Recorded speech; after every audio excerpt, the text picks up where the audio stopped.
Good morning, Bucknutters. Welcome to the Bucknuts Morning Five here on Monday, July 7th, 2025. I am Dave Biddle. I'll be joined by Dan Rubin in just a moment.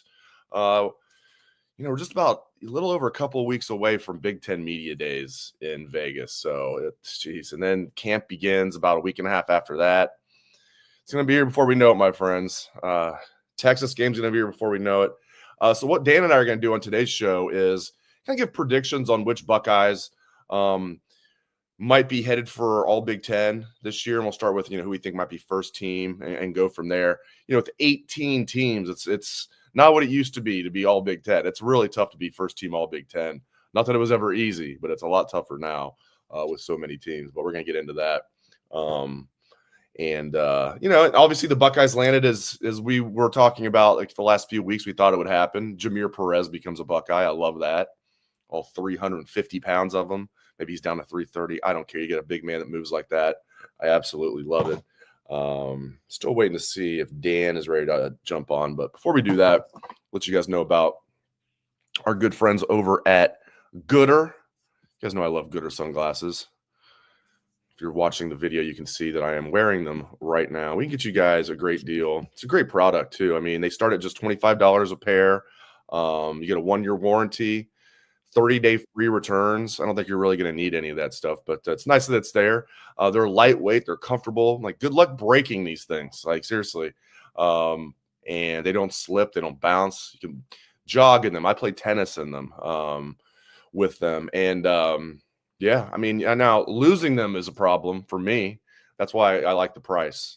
Because if I lose them, I don't feel like I know I'm not breaking the bank if I have to get new ones. And trust me, guys, I've had to do that. I've had to get new ones multiple times. If you guys need a new pair of sunglasses, goodr is giving Bucknuts Morning 5 listeners free shipping.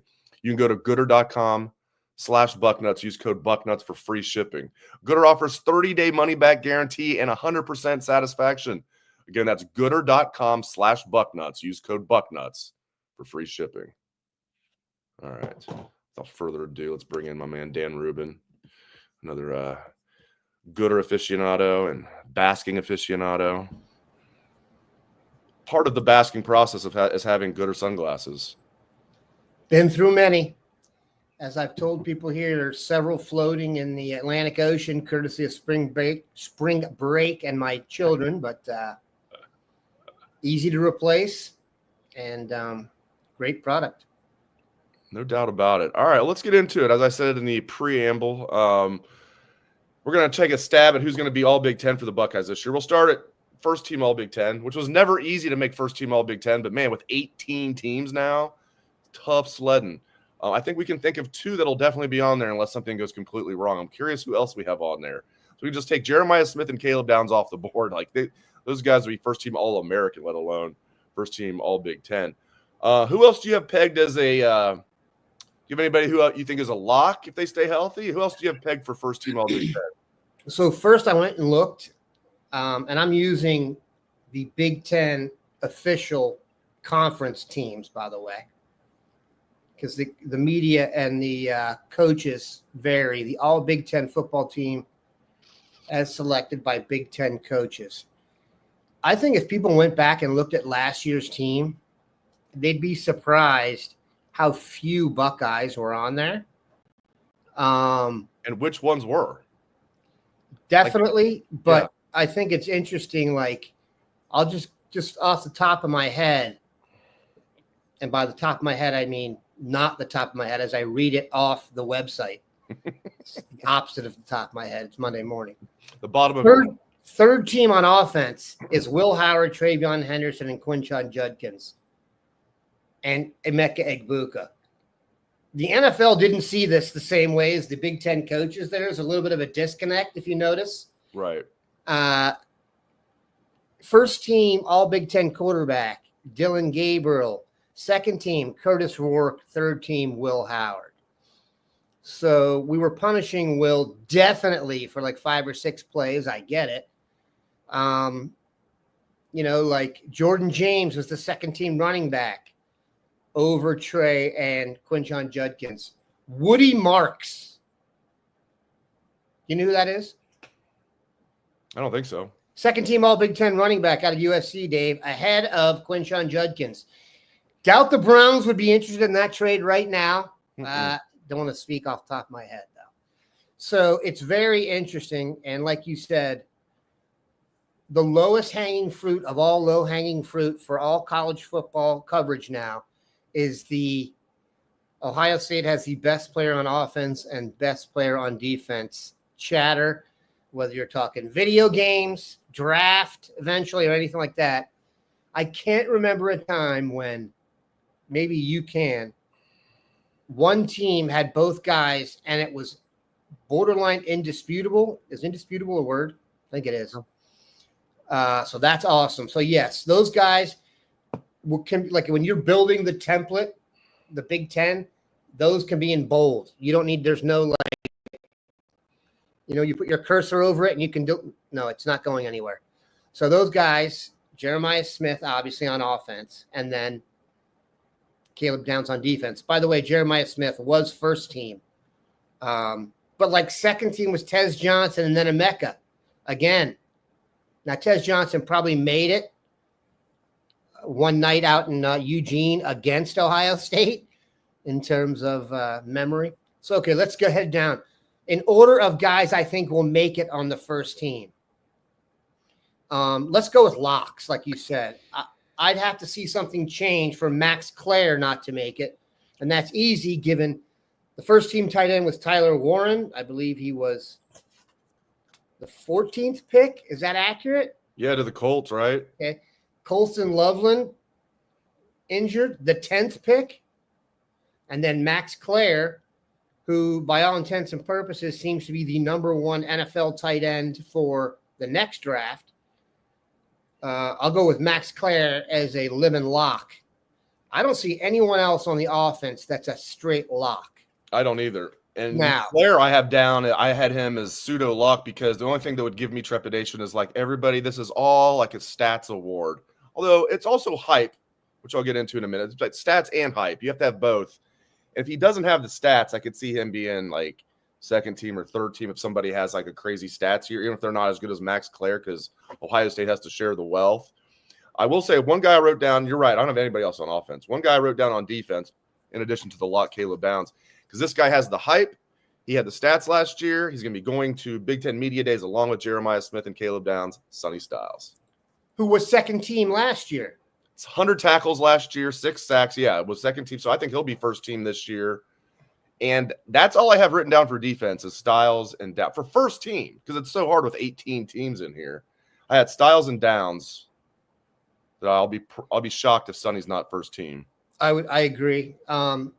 It's funny, a little while ago, I don't know, there was some like general negativity about Sonny. Even the NFL people you hear talk about him, and they'd say, "Oh, he's a late round guy." And after the season, I think everyone watched the tape, and now you hear like Sonny Styles, 5th best linebacker in the country. There aren't that many people on planet Earth that are as physically gifted as Sonny Styles.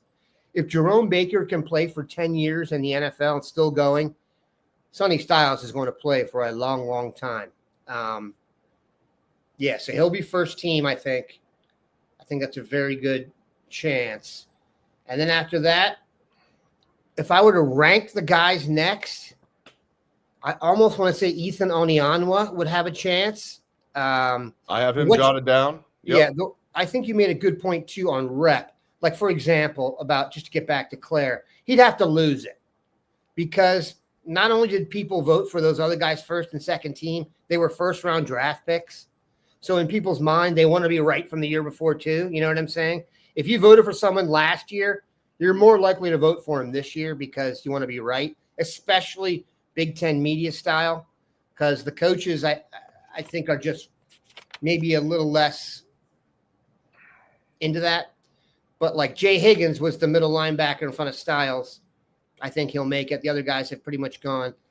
But you can see, man, they like to reward, like Indiana had a bunch of dudes on the first team defense.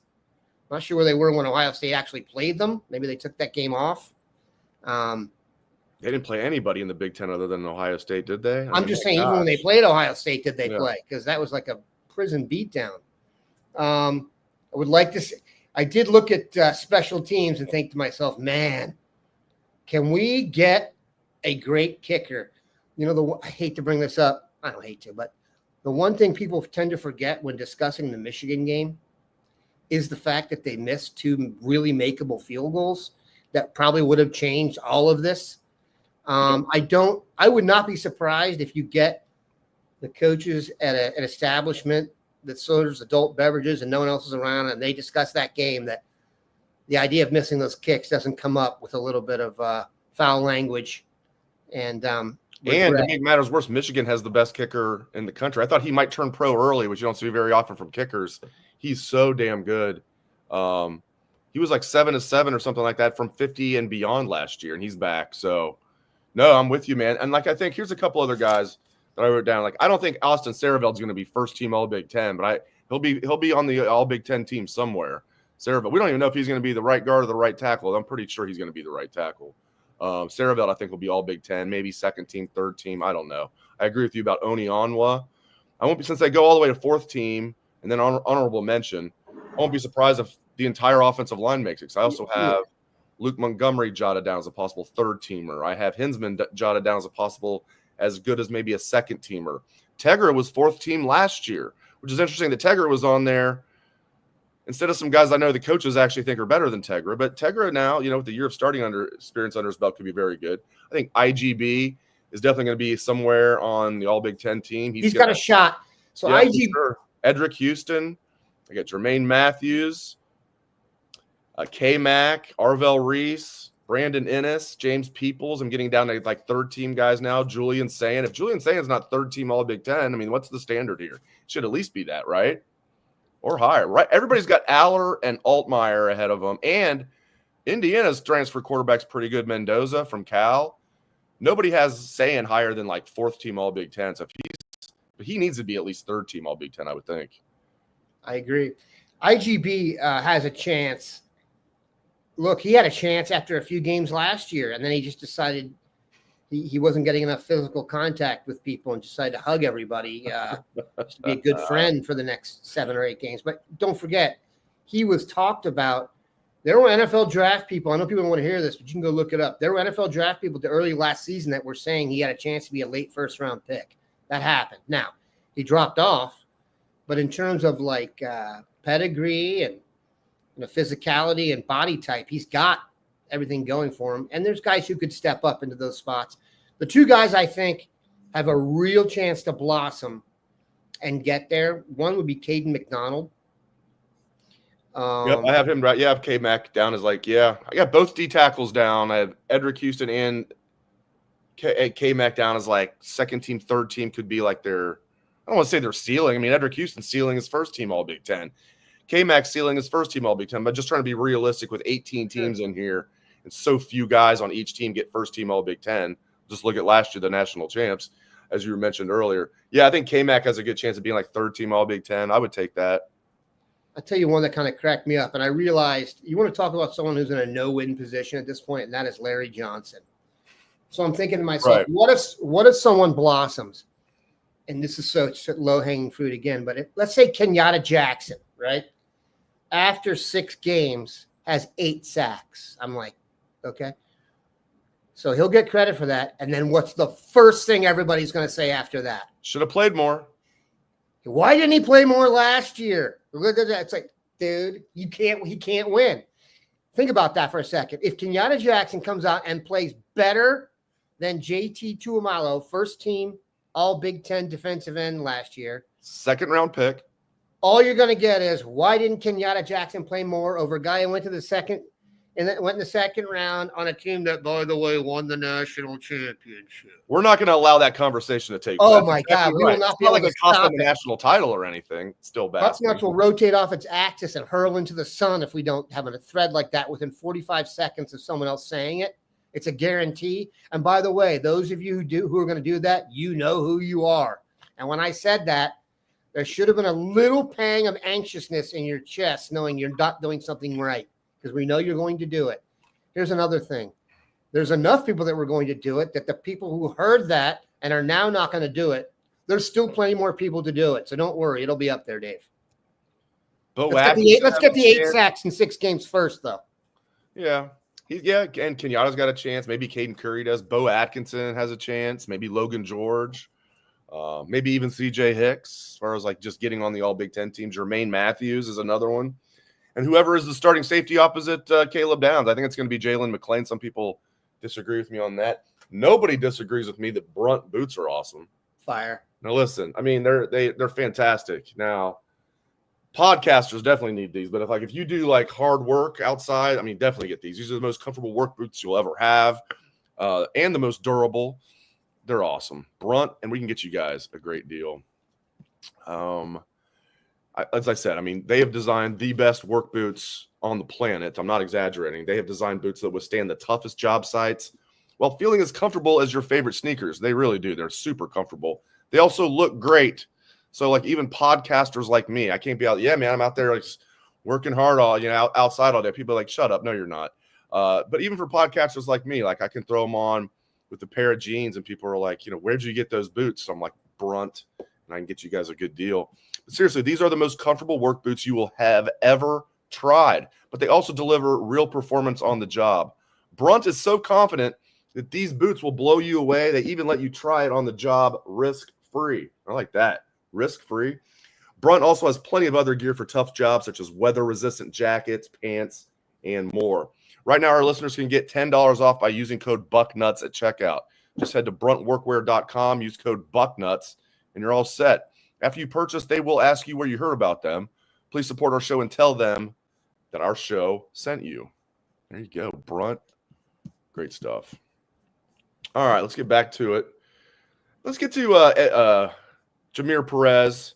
I mentioned him at the beginning of the show as well. No surprise. We knew he was going to be a Buckeye eventually, but you want to talk about Larry Johnson not getting any respect. It's like, well, okay, you got a 3-star Jameer Perez. It's like, yeah, you can't really win. I mean, I'm curious to get your take on why you think he is ranked so low, because I know the production hasn't quite been there, but man, you get a guy that big that moves like he does, you would think this is all about projection, right? Like recruiting rankings are supposed to be about projection. It's not about like, well, these were his stats his sophomore year. It's like, no, it's supposed to project to the next level. Like it reminds me a little bit of DeJuan Jones, a little bit, where you just have a specimen, not exactly apples to apples. DeJuan obviously was an offensive lineman. Jameer is a defensive tackle. I don't know if Jameer plays basketball. DeJuan had very low rank. He was ranked like in the thousands. He was like the number 1,000 and something recruit in the country. But he had he got great feet from his basketball days, and just get a 6'9", 380-pound guy that moves like that. It's like, take a chance on him. Same thing with Jameer. I mean, Jameer's 6'4", 250, maybe a little lighter than that, but he moves really well. Why is he ranked so low? DeJuan Jones, I think, is a little bit of a different situation because I think he was just so big. People hadn't seen someone that big before. You know what I mean? It's kind of redefining the standards. And I do know that there are guys in the recruiting field and some coaches who have DeJuan Jones as like a fork in the road of when they were wrong. And that I had some recruiting guy tell biggest miss of his career. Just because they have the sweet feet and he hadn't really concentrated on football. Was that guy, did that guy live in the state of Indiana, perhaps? Maybe. Okay. It's a fine state, Dave. Not a fine state for high school football, by the way. Not that great in football, and I think that's another reason that his ranking probably wasn't as high as it could have been. Indiana is a basketball state first and foremost. Yep. So I've been burned on Indiana guys before personally. Rod Smith comes to mind, but I digress. Of guys I thought were going to step in and just go right away, and then I realized it's easier when you're one state over to do that. And I don't mean left, I mean right, looking at the map. I mean Ohio. Guys from Ohio who kick tails all year, all their career in high school tend to come in and be okay. Indiana, I can't guarantee that. Although it's improved, you look at Terry McLaurin. Even though how many people win Mr. Football in their state and then have the red shirt? But like, well, how many people come as a junior and get sent back without an offer and told get better? That's what they did to Terry McLaurin. I was there that day. I tell that story a million times. Eric Glover Williams offered. Mike Gesicki offered. Paris Campbell offered. Terry McLaurin, go home and get better. They literally said that to him. By the way, he did. And his accountant is sitting in a holdout right now, thanking Urban for sending him back. Digression there again. Big on Perez, and I don't think anybody thought the pipeline would be interrupted. I do find it kind of funny, though, that I think it's important that we see things from both sides perspective-wise when we get a little freaked out. For example, Dave, when we get a commitment from a kid in Florida early on, what's the first thing everybody says? Oh, he's going to flip. There's no way. He's just the leader. Yeah. Right. The only other guy I know from Ohio that I really wanted that was in Ohio and that committed to Florida was Jerome Baker. And he flipped back. Now it's Perez. Now it's few and far between in two examples, but that's examples. By the way, Jerome Baker with 2 shout-outs on the show, one early, one late. One of my favorite high school recruits ever in Ohio. Yeah, I've never been as sure someone was going to be a pro. He didn't turn out as good as I thought. And if you remember this, go back and look at his career. When Jerome Baker played well, they crushed. Go watch that Oklahoma game where Noah Brown went off and watch the defense, and Jerome Baker looks like Caleb Downs, 25 pounds heavier and faster. Had a pick 6 against Baker. Yeah. That basic defense that Ohio State. Baker on Baker crime there. No pun intended. Yeah. Basic defense, too. So Perez, super high on him. I know there's some discussion. It's very interesting. We finally get a big, and I say this as a positive, floppy belly. Yes. They don't exist very often in the state of Ohio. He's a one technique. Yes. I don't know if he's ever going to get a pass rush, and I don't care. Here's what you're going to take. Take a fire hydrant and put it in the middle of and then take 2 guys and try to push it. And then your linebacker gets to run around the fire hydrant and tackle the players. So he's classic one technique, whether he lines up head up on the center or, that's obviously people are upset about that. Cam Brickell got recruited and said, I don't want to be head up on the center. I want to be able to penetrate. He's more of a 3 technique. I think this is your 1 technique. And it would have been a bummer to lose him just because he's a really good player. And I can't remember the last defensive tackle of this size in Ohio that was this good. Now, we've probably had some other guys that weighed this much. And in terms of his fanfare, only been in Glenville for 1 year, transferred from Lutheran West, I believe. Sometimes that can be a challenge to get your name out there. Don't forget, Glenville is loaded. They're not about highlighting one guy. Arvell Reese transferred from Euclid, took him a little bit of time to get into the national focus, and I think, we'll see this year him at his absolute best. Perez, huge pickup. And what I was going to say earlier is another thing about perspective. Michigan also just had a longtime defensive back from Jacksonville flip to Miami. So it happens to everybody. It's not just Ohio State. We're going to figure out where to be in the end here and be all good. But recruiting it's wacky. And a lot of the stuff we used to take for granted just doesn't exist anymore. I mean, Dwayne and I would have to have a totally new show. The show is basically based on like 6 or 7 theories Dwayne had about last visit and floppy bellies and where to get guys. So we'd have to completely change that around, but definitely a huge pickup. And to be fair, I don't know if anyone really thought he was going to Florida. That was a place setter. That also shows it's not like Ohio State was beating out like Liberty, for him, or beating out like UConn, I don't know why I throw those 2 schools under the bus. They're not good at football. I could have picked anybody. The fact that he was committed to Florida, I think, shows okay, so Ohio State won. Now Ohio State had to circle back, so that kind of gives validity to him being ranked kind of low. Ohio State wasn't sold at first, but the fact that he was committed to Florida, it shows that he's, in my opinion, and now Ohio State wants him, probably underrated. The good thing about this, we'll find out for sure in a few years. And also, Mark's commitment analysis is up. Yeah. That's what you want to watch. He's got a real good sense. I mean, keep in mind, the Glenville guys, you've heard people say, one thing in recruiting for schools that traditionally and routinely produce great college talent is they don't want to sell you on someone that can't play there. because they got to sell the guy in the next class to you, and that'll damage their reputation. Glenville has no issue with that, and Ohio State doesn't either. So I'm not going to say he's a lock, but you'd be hard-pressed to find a lot of Glenville guys who haven't succeeded. Ironically, Marcellus Jones, you remember him? Yeah. I think Marcellus Jones and Jameer Perez are the two heaviest Glenvillians ever to commit to Ohio State, and both did it on a holiday, one Christmas and one July 4th. I'm not sure if there's anything to combine there, but good trivia question if you ever get it. Who would be in third place? Maybe Browning. Bryant Browning. Yeah. He was a big boy. He was the valedictorian too. Yep.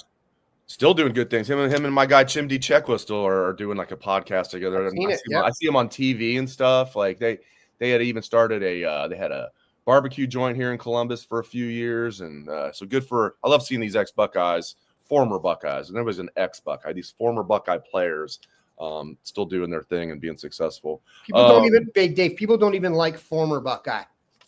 I've tried to figure out how to write that so people don't. If you write former Buckeye, when we're only just trying to talk about something an alumni did, you'll get back. There's no such thing as a former Buckeye. Former Buckeye. That's why I'm very careful. Former Buckeye player. Yeah, I had a former Buckeye player reach out to me and say, "Don't use ex-Buckeye. We hate that." I'm like, but former Buckeye. What's the difference? He's like, we don't. To your point, he's like, we don't even like former Buckeye. Just say former Buckeye player.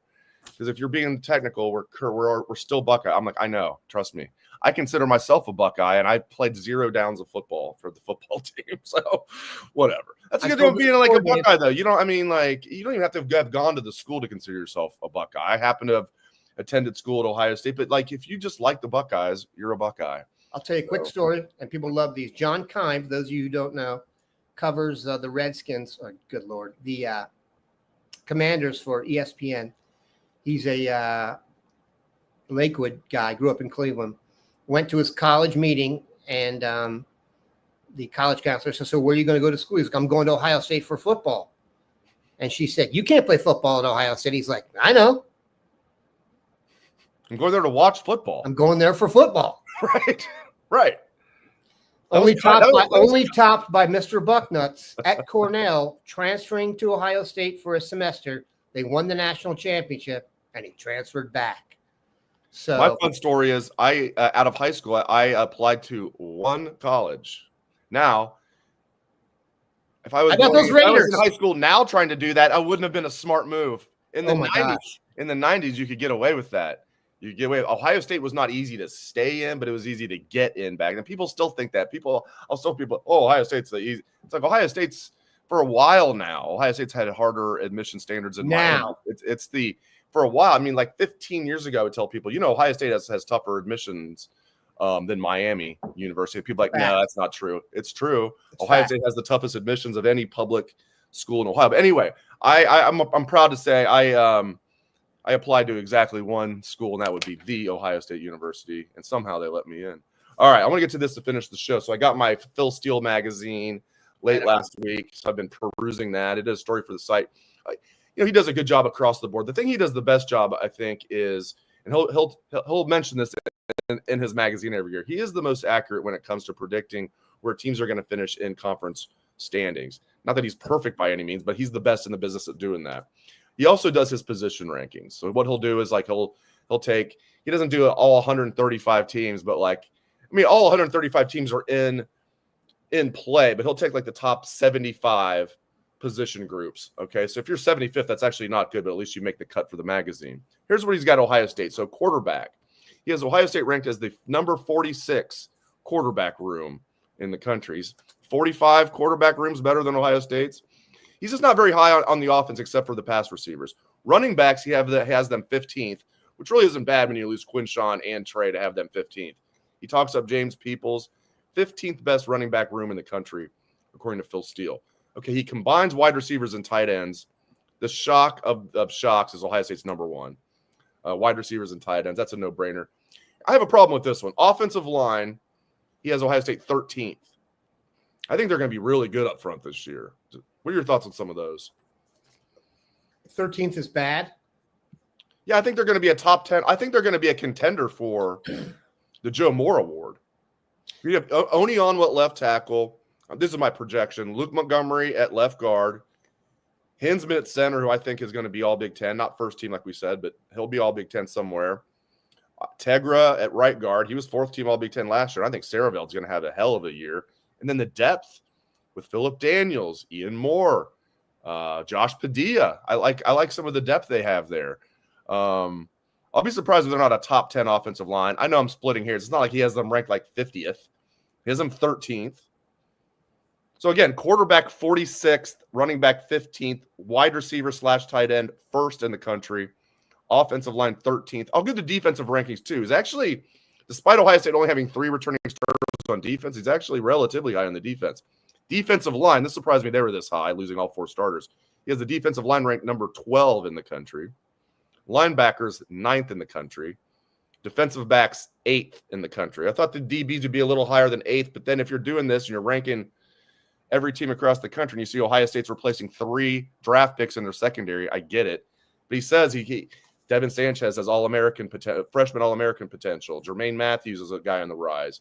IGB's got a lot of potential. Obviously, Caleb Downs, best defensive player in college football. He's got the DBs ranked 8th. I think the DBs are going to be best in America again. I mean, I wouldn't trade him out, especially when the opposition is Notre Dame.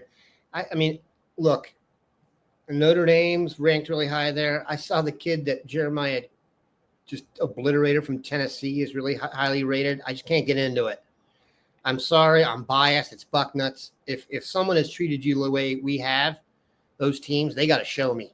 The teams that we whacked, like Oregon, not necessarily Notre Dame, Tennessee, and them, they got to show me something this year. You can't finish the season like that and come in guns blazing. So I don't get that. The one thing the one that really jumps out, it just absolutely makes no sense, is the quarterback one. And I understand you mentioned Phil Steele. What Phil does better than anybody else is really assess the state of your roster. Experience-wise, he's heavy on experience. And I get that no one at Ohio State is proven as a quarterback, but he's got Texas 5th, though. And I know Arch has played, compared to Sayan, Arch has actually played a lot. Arch played, what did Sayan have, 12 passes last year total? Arch, I think he even had like around 90 or 100 attempts last year. But that's a pretty big delta to say he doesn't have the experience. I need to see it first from Sayan, but I'm going to put Arch Manning in Texas 5th. 40? You're talking about 70 passes equating to 40 spots? I disagree with it, and I don't know. I don't think Ohio State would be 46th if they took a quarterback out of the stands. Yeah, Bauserman, they probably would be 140. Bauserman, okay, but Bauserman last year, coached by Chip Kelly and Ryan Day, he would not have been the 46th best quarterback in the country. I don't know, who knows? Maybe he would have. I'm just trying to say the idea that the quarterback at Ohio State would be 46 or the room just doesn't make any sense. They don't recruit anywhere near that level. They have prepped their guys. By the way, they took a quarterback that nobody was really super high on, and he looked like Joe Montana for 4 years, for 4 games in the playoffs, not 4 years. So, here's not a hot take. NFL people saying Will Howard's going to replace Aaron Rodgers before the end of the season. I've already seen that. But he was only third team all Big Ten. Yes. From someone I actually thought is pretty smart. So I got to go back and look. Pittsburgh people if you ever talk to a Steelers fan, they don't share the national vibes. A lot of them really don't like Mike Tomlin. No. They don't like a lot of their personnel. They aren't psyched. And when you go back and look at the fact I don't think they won a playoff game for 7 years or something ridiculous like that, you can understand it because they're spoiled. They're spoiled. Assume, depending on your age, you've lived through maybe 6 Super Bowl championships as a Steeler fan. Is that right? Now, for me, it would be 2 if I was a Steeler fan, which I should have been over a Bengal. No. Right? They've won 2. They lost to your Cowboys in 95. Then they won 2 with Big Ben, right? 1 with Bettis. 1 with Santonio Holmes being the MVP. They beat the Cardinals and the Seahawks. Yeah. That's not a lucky draw.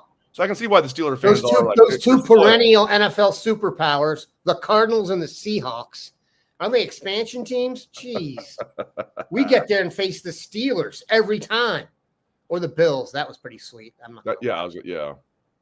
That's true. Yeah, so that's the one that jumps out to me. The other group, I thought he was a little higher on the offensive line than I thought he'd be, just based on experience. But he's higher on NFL ready. That's a big reason. Yeah, all the guys that got experience on the interior during the national championship run, guys that weren't even playing before the injuries, like Hinsman and Montgomery, all of a sudden are like starters and playing well during the playoffs. Saraveld went from being like a pretty good guy to a guy that's just has all the momentum in the world. Tegra is going to be better. So, yeah, I see what you're saying. I just thought even losing Donovan Jackson and Josh Fryer, meaning, from that playoff run, obviously they lost Seth and Josh Simmons as well, but I thought they'd be higher than 13th, but I get it. Yeah, 46 is the one that stands out definitely for quarterbacks. It makes sense. All right, let's shut up. Let's shut the show down now. Dan will be back with you tomorrow with the boys. You got the Dean and the Poobah tomorrow. Yeah, we'll go deep on recruiting. Obviously, we'll also talk about the commitment of Luke Fahey, which happened last Thursday. If you guys check it out, his evaluation from Mark will be up later today. I think it's something you're going to want to watch. Luke Fahey was not a just late ad or some guy they don't have high hopes for. He's a really, really good quarterback. I mean, he's not a big guy at all, but